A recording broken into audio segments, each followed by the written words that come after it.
Gâteau soleil croustille moelleux inratable. C'est parti. Comme ingrédients, on va prendre farine, levure boulangère, sucre roux, de l'eau tiède, un peu d'huile et bicarbonate de soude. Dans un bol, tu vas ajouter ton eau tiède, levure boulangère, un peu de sucre roux, mélanger et laisser reposer pour environ 10 minutes. Après les 10 minutes, tu vas venir maintenant ajouter le reste de ton sucre, huile, noix de muscade, bicarbonate de soude et si tu veux, tu peux aussi ajouter essence de vanille ou sucre vanillé et mélange bien. Ensuite, tamise ta farine à ton mélange, mélange bien et passe le tout sur ton plan de travail pour pétrir ta pâte pour environ 15 minutes. Tu vas pétrir jusqu'à ce que ta pâte rebondisse au toucher et après ça, laisse reposer pour environ 1 heure. Ta pâte sera un peu collante, donc tu peux utiliser de la farine pendant le pétrissage. Après 1 heure de repos, pétris ça un peu pour dégager l'air et maintenant tu vas former tes beignets. Si tu vas utiliser une balance, chaque pâte a pesé environ 61 grammes et j'ai obtenu 9 beignets. Pour l'étape suivante, on va former des boules, donc tu vas juste aplatir, rejoindre les bordures et rouler.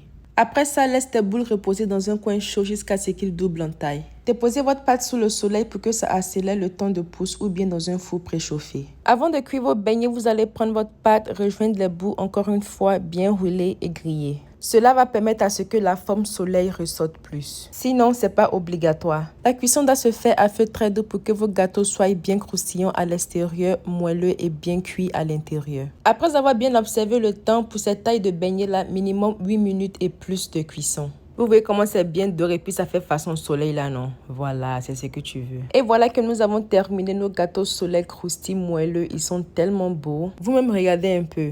Alors... Voici l'intérieur, comment ça se présente, croustillant à l'extérieur, en même temps bien moelleux et bien mou à l'intérieur. Voilà, bien cuit. On va prendre un autre voir si c'est bien cuit aussi. Comme je l'ai dit, au moins 8 minutes à feu très doux et cela va vous donner un très bon résultat. Concernant le goût, vous-même vous savez, c'était très bon. Oh là là, avec le bissap, c'était excellent. Et comme toujours, n'oublie pas d'utiliser mon code délice 225 pour l'application TapTapSend. Et moi, je vous dis à plus pour de nouveaux délices. Bye guys.